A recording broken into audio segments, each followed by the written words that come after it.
এই মুহূর্তে একবার আপনাদের পদ্মপুকুরে নিয়ে যাব। অর্ণব মুখোপাধ্যায় আমাদের প্রতিনিধির সঙ্গে রয়েছেন। অর্ণব, পদ্মপুকুরে এই মুহূর্তে কি ছবি দেখতে পাচ্ছ? দেখো, পদ্মপুকুর ইউথ অ্যাসোসিয়েশন তাদের পুজোটাই হয় হচ্ছে এখানে একটি পুকুর রয়েছে, সেই পুকুরে তাদের পুজো হয়। কিন্তু এই বৃষ্টির ফলে পুকুরের জল বেড়ে যাওয়ার জন্য তাদের যে মণ্ডপ, সেই মণ্ডপ রীতিমতো ক্ষতিগ্রস্ত হয়েছে। তুমি দেখতে পারবে যে ঠিক কতটা পরিমাণ জল উঠে গিয়েছে। পুকুরের জলস্তর যেহেতু বেড়েছে, তারা পুকুরের ওপরে মণ্ডপ করেন, কিন্তু মণ্ডপটা একটু তুলে করেন। কিন্তু পুকুরের জলস্তর বেড়ে যাওয়ায় মণ্ডপের নিচের অংশ যে কলসি দিয়ে সাজানো হয়েছিল সেগুলো রীতিমতো ভাসতে শুরু করে দিয়েছে প্রায় কলসিগুলো। এমনকি এখানে দেবী দুর্গার যে মূর্তি, সেই মূর্তিটিকে সরানো যায়নি, সেটি জলের মধ্যে রয়েছে এবং উদ্যোক্তারা আশঙ্কা করছেন যে এই যে মূর্তি, সেটাকে সরাতে গেলে সেটা ভেঙে যেতে পারে। কিন্তু তার সঙ্গে সঙ্গে অন্যান্য দেবতাদের যে মূর্তি, তাদের ঠাঁই হয়েছে ক্লাব ঘরেতে ঠাঁই হয়েছে। তার কারণ হচ্ছে সেই মূর্তিগুলো নিয়ে চলে যাওয়া হয়েছে। এখানে উদ্যোক্তারা রয়েছেন। এই বৃষ্টিতে কি অবস্থায় পড়েছে? অবস্থা বলছে দেখতেই তো পাচ্ছেন। আমরা একটা 1 বছর ধরে পরিকল্পনা করে পুজোটাকে নামিয়েছিলাম। আমাদের পুজোর থিম ছিল জল ছবি, জলেই চলে গেল মনে হচ্ছে। কারণ আমাদের সারাদিন এই পরিশ্রম এই সব বেকার যাচ্ছে, কারণ এখনো জল দেখতে পাচ্ছেন, ঠাকুর জলের তলায় ডুবে আছে। উদ্বোধন কবে ছিল? আজকেই ছিল। আর তো মনে হচ্ছে তা হবে না। আমাদের এবারে একটা উদ্বোধনের ছিল হচ্ছে, আমরা জল ছবি করেছিলাম। আমার দিদির একটা মেসেজ আমরা এখানে রেখেছিলাম যে জল ভরো যে দিদির যে এটা, আমরা সেটা মেসেজের মধ্যে রেখেছিলাম, কিন্তু কিছুই আর হবে বলে মনে হচ্ছে না। অবশ্যই জল ভরো তারা মেসেজের মধ্যে রেখেছিলেন।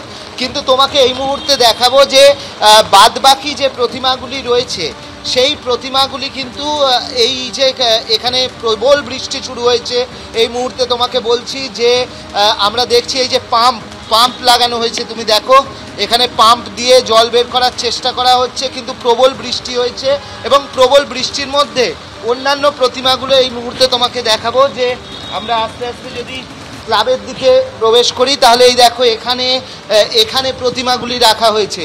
অর্থাৎ এখানে কার্তিক, গণেশ, দেবী সরস্বতী, দেবী লক্ষ্মী, তাদের মূর্তি রাখা হয়েছে এখানে।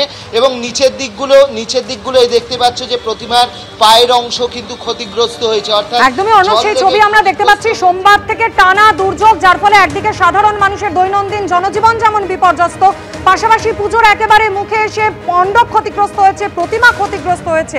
আর এর ফলে কিন্তু মাথায় হাত পুজো উদ্যোক্তাদেরও। সোমবার রাত থেকে নাগাড়ে বৃষ্টি, আর তার জেরে কার্যত বিপর্যস্ত নিউ মার্কেট, গড়িয়াহাট থেকে হাওড়ার মঙ্গলাহাট। পুজোর মুখে অচেনা ছবি গড়িয়াহাটে, কার্যত খাঁ খাঁ করছে নিউ মার্কেট। মাথায় হাত ব্যবসায়ীদের। নতুন পাঞ্জাবি হোক বা পাট ভাঙা শাড়ি, বাঙালির পুজো মানেই নতুন পোশাক। মাত্র 4 দিন পরই ষষ্ঠী। অন্যবার এই সময় নিউ মার্কেট, হাতিবাগান, গড়িয়াহাটে পা রাখার জায়গা থাকে না, কিন্তু সোমবার রাত থেকে নাগাড়ের বৃষ্টিতে সব লণ্ডভণ্ড। মাথায় হাত বিক্রেতাদের। এই ছবি নিউ মার্কেটের। বাঙালির সব থেকে বড় উৎসবের 4 দিন আগে প্রায় খাঁ খাঁ করছে। এক রাতের ভারী বৃষ্টি নিউ মার্কেটের চেনা ছবিটা বদলে দিয়েছে। কলকাতার নিউ মার্কেটে পুজোর সময় যেখানে তিল ধারণের জায়গা থাকে না, সেখানেই দেখা যাচ্ছে রাস্তা ফাঁকা। ক্রেতারা নিজেরাই বলছেন যে আজকে সেভাবে বিক্রেতারা দোকানেই বসতে পারেননি। অজস্র দোকান নেই, ক্রেতারা আসতে বিভিন্ন সমস্যার সম্মুখীন হয়েছেন। রাস্তায় রাস্তায় জল জমে রয়েছে এবং তারই সঙ্গে বিক্রেতারা বলছেন যে পুজোর আগে জিনিসপত্র নষ্ট হয়ে গিয়েছে, কিছু জায়গায় সমস্যার সম্মুখীন হতে হচ্ছে তাদেরকে, এবং ব্যবসায় কোথাও গিয়ে যেন একদিনের ছবিতেই মন্দা ধরা পড়ছে। এই বৃষ্টির জন্য আমাদের মালটাই ক্ষতি হলো, ভিজে গেছে মাল, কাস্টমার আসেনি, রাস্তার আবার জল জমে আছে, এই নিয়ে বাজারটা একটু খারাপ আছে আজকে। হাতে গোনা যে কজন ক্রেতা এসেছেন তাদেরও এখানে পৌঁছতে হয়েছে রীতিমতো যুদ্ধ করে। আমরা তো খোর্ধা থেকে এসেছি, মানে আসতে খুবই সমস্যা হচ্ছে, কারণ ট্রেন প্রচুর লেট, ট্রেন প্রচুর থেমে থেমে আসে, মেট্রোতে প্রচুর প্রবলেম আসে, তারপর তো রাস্তাতে জল, ইভেন মার্কেটেও অনেক জায়গাতেই জল আছে, হেঁটে ঢোকা যাচ্ছে না, খুবই অসুবিধা হচ্ছে। আর ভালো বড় করি 2 দিন আগে তো খুব প্রচুর ভিড় ছিল, এই কালকে যে বৃষ্টিটা হওয়ার পর আজকে একটাও কাস্টমার নেই। পুরো আমাদের কিছু ক্ষতি হয়েছে, এর জন্য তো আমরা কি আর বলবো, অনেকই ক্ষতি হয়েছে ধরে বৃষ্টির সময়।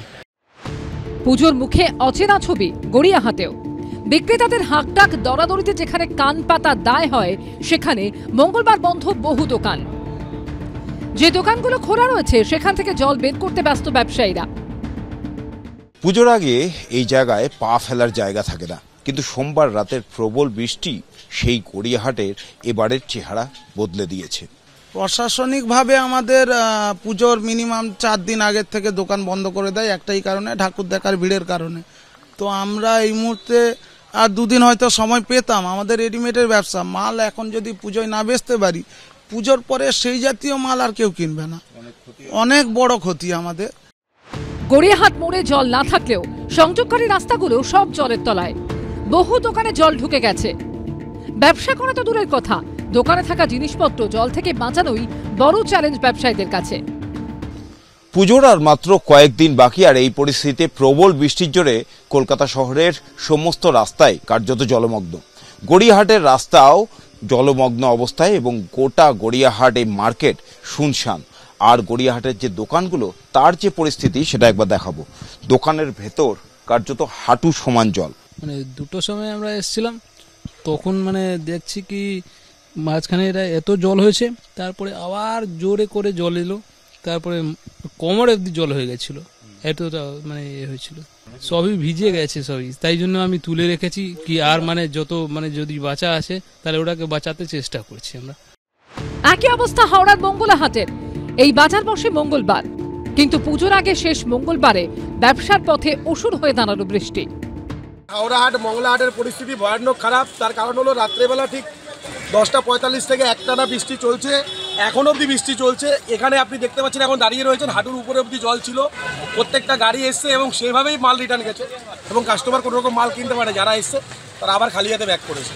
বৃষ্টির জন্য এই ওয়েদার এমন হয়ে গেছে, কোনো মতেই সম্ভব হয় না, সব মাল ভিজে যাচ্ছে। হ্যাঁ, আর কাস্টমার তো বেচাকেনা বৃষ্টির আগে ভালো হচ্ছিল আমাদের দোকানে, কিন্তু এখন তো কম। বছরে এই সময়টাই ব্যবসায়ীদের কাছে লক্ষ্মী লাভের সময়, কিন্তু বৃষ্টি যে ক্ষতি ডেকে আনলো তা কিভাবে সামাল দেবেন বুঝে উঠতে পারছেন না এই মানুষগুলো। ব্রতদীপ ভট্টাচার্য, ঐশী মুখোপাধ্যায় ও সুনীত হালদারের রিপোর্ট, এবিপি আনন্দ। পুজোর আবহে বঙ্গ সফরে আসতে পারেন কেন্দ্রীয় স্বরাষ্ট্রমন্ত্রী অমিত শাহ। আগামী শুক্রবার অর্থাৎ চতুর্থীর দিন কলকাতায় আসার সম্ভাবনা রয়েছে তার। কলকাতার 3টি পুজোর উদ্বোধন করতে পারেন কেন্দ্রীয় স্বরাষ্ট্রমন্ত্রী।